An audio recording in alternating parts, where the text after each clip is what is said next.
Good morning. Today we are at Six Flags Magic Mountain for a quick park update. We've not been here in a couple weeks, but we want to see what's open, what's closed, what construction projects are going on. And there was one that we had been following that we found out was nothing that anyone suspected. So we'll show you that.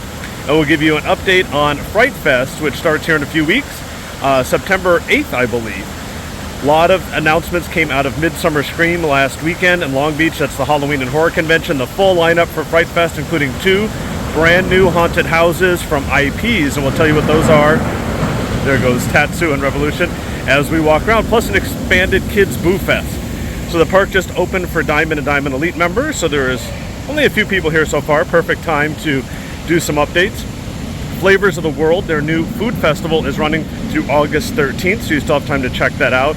It has 7 food booths from different countries like the Caribbean, China, France, Italy, Greece, India, and France. Did I say all 7? So check that out. We did quite a few videos on that. The food was delicious, so you have a few more weekends. Plus the Coca-Cola Gaming House is open back there by Apocalypse. It is free video gameplay. All you have to do is book a time slot on the Six Flags app, and you can play for free, choose from a few video games. So a lot going on here at Magic Mountain, so let's go see what's new since we've been here a few weeks ago. Behind these gates are 3 returning Fright Fest mazes. Now Fright Fest runs September 8th through October 31st select nights. They've added a few days this year, so check the calendar. So returning is Vault 666, plus Truth or Dare, which is going to be brand new this year. It's a returning maze, but with a brand new theme. They listened to guest feedback and are going to be redoing that. And if you were here for Scream Break, they had Condemned, which was a returning haunted house, but they made it House Party for Spring Break. And the response was so great, they're going to keep that theme. So 3 returning mazes back here. And there is an additional building back there. And as we said, there are 2 brand new haunted houses coming this year, the Conjuring and Saw X. So where they're going to be, we're not quite sure. We think we know one where that construction zone was over by Ace of Clubs. Now there is an additional building back here, so whether that's going back there or another location, we're not quite sure. So there'll be at least 3 haunted houses back here. And the entry plaza is a returning scare zone, Devil's Triangle. And over here in Bugs Bunny World, they added a new scare zone last year called Carniv Hell. It was a little light on scare actors, so we'll see if they update that this year. But it was nice to see a new scare zone added and a new location, and that is returning this year. For Flavors of the World, you can buy the items individually at each booth, or if you want to try a variety of items and save a few dollars, you could purchase the tasting card here at this booth right at the entrance to Bugs Bunny World. It is $59.99 for 8 tastes or $69.99 for 12 tastes, which works out to just $5 an item, which is a great value. Now, if you have a membership or an annual pass, they will upgrade you from that 8 taste to 12 tastes at no additional cost. So it is $59.99 for 12 tastes. Make sure to check out Carmography when you're here. Show some love to the entertainment. We love the entertainment at Magic Mountain. Want to see more? So make sure you stop and see these guys. And this is what happens when you're a Diamond Elite and get in early before everybody else. You have the entire park to yourself to do update videos.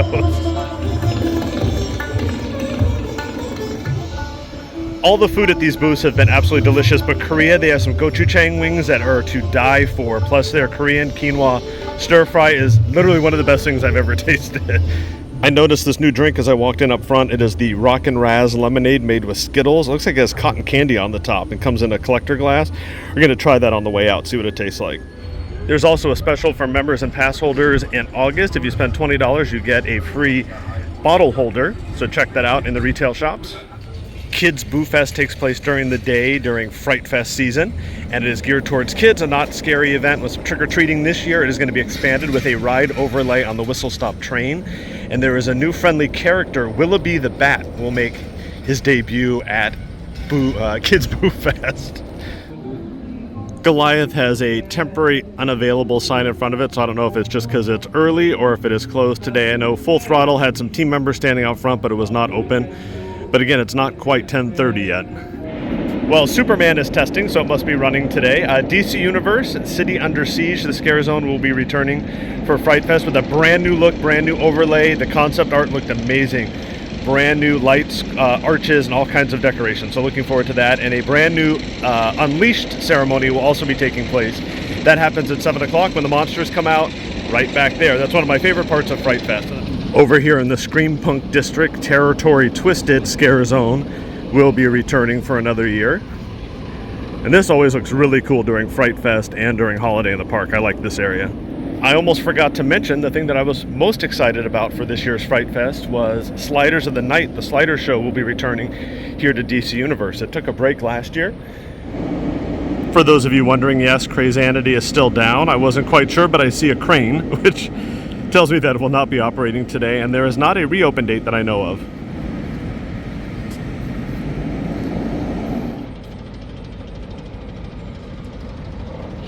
As I mentioned, there are 2 new haunted house mazes coming to Fright Fest this year, both movie IPs. The first is The Conjuring, and then Saw 10 is coming out here this fall. Just a little quick side note, I used to write for a magazine in Phoenix, and the advertising agency called me in 2004 and said, would you like to interview these 2 guys that are doing this independent horror film called Saw? I was like, sure. It ended up being Lee Wanell and James Wan, and here we are 20 years later, 19 years later, 10 movies later, and Saw is one of the largest horror movie franchises in the world, so there you go. Oh my God. So, for 2023, ladies and gentlemen, in maze form, we are bringing you Saw.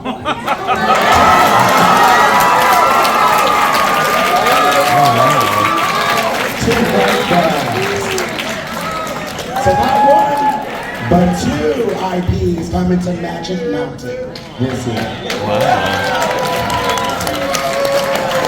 Once again, super excited to be partnering with Lionsgate on this project, and this is going to be one you won't want to miss. So we are entering our 30 years. We wanted to celebrate correctly.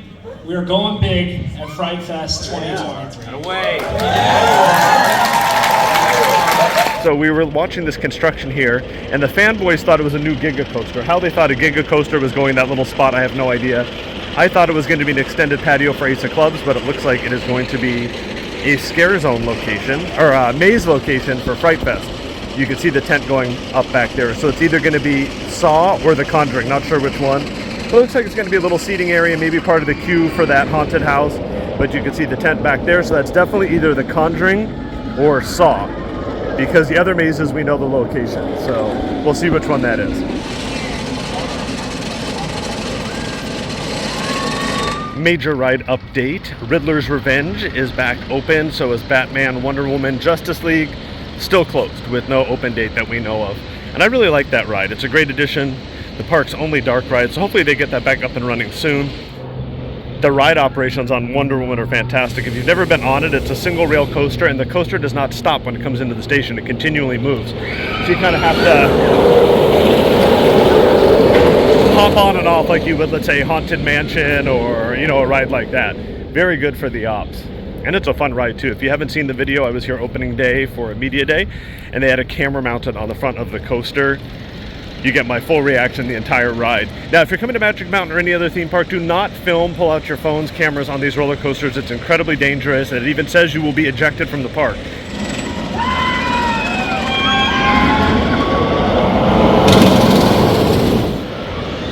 The old trusty Gold Rusher is open too. Is that thing ever down? You know, some of the less complicated older rides always work better than these new fancy ones. It looks like Jetstream is open today because there is a team member sitting on top of the drop up there. That's good to see that reopen. West Coast Racers is running. Just made the trek up here to Exile Hill. This is the area where you can meet the Willoughby family. Behind me is Sewer of Souls. Ninja has been closed for a while. They were doing some fence work back there. We thought maybe that's why it was closed, but that is complete and it is still down.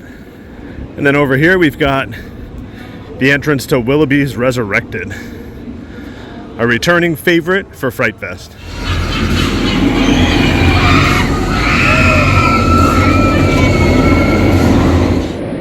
Well, full throttle is open. Jetstream is definitely open. The gates are open. I just saw a couple kids go up the stairs. A relatively new addition to the park is the new VIP lounge, which is near the entrance to the underground. It is free admission for Diamond and Diamond Elite members. If you have friends with you that are not Diamond or Diamond Elite, or you just want to go in there, you could purchase a ticket for $20 plus tax.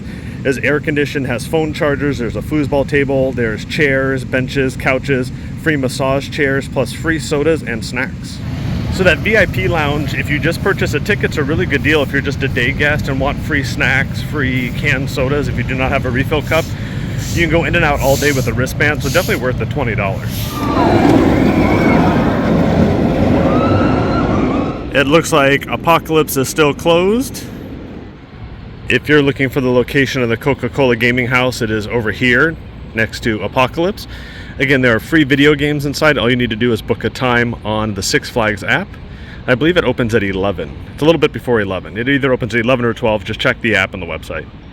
And this is here through Labor Day weekend. And of course, one of my favorite Fright Fest mazes outdoor, and it's huge, using the props from the old Batman stunt show.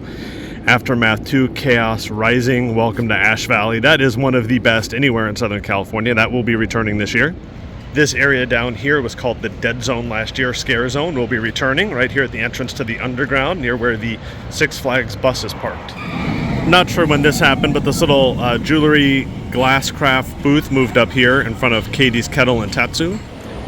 The area between Viper and Katie's Kettle for Scare Zone is Nightmares, A Twisted Fantasy. And at Midsummer Scream, Scott Ramp, who does all the makeup for Fright Fest, showed us a little background into how they create the prosthetics, especially for this Scare Zone because it's all black light. Very interesting. Make sure you see that video. I'll put it at the end.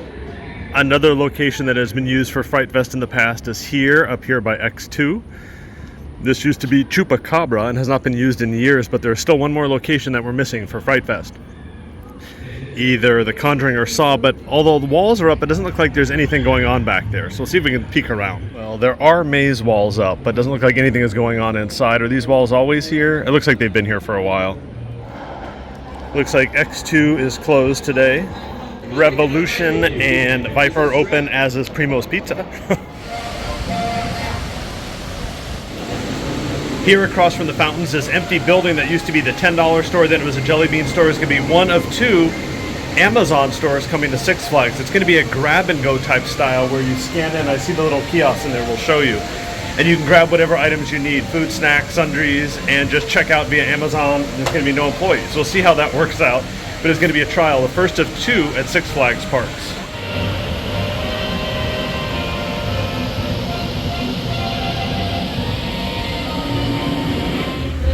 I finally saw Bugs and Daffy. They just came over while I was eating, so I'll insert that photo right there. I forgot to mention there is a new theme coming to the Full Throttle stage for Fright Fest. It is called Alien Invasion.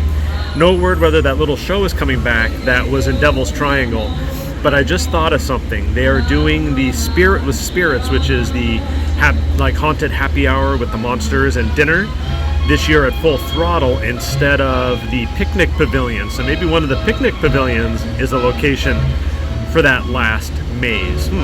So comment below where you think that's going to go, since we can't figure it out. Is it going to go backstage here? Is it going to go in a picnic pavilion? Is it going where Chupacabra was, or somewhere else in the park? Comment below. We want to know what your thoughts are. That is it from our quick trip to Magic Mountain this morning for a park update. Make sure you're subscribed to the channel for Fright Fest build updates and opening night coverage. If you're not subscribed, hit that subscribe button with the notification bell turned on, and follow us on social media at the Funnel Cake Blog. It is the 30th Fright Fest. It is going to be awesome. So make sure you follow along for those updates. And before we leave, we want to introduce you to Nightmare, the father of all monsters, coming this year to Fright Fest. Enjoy.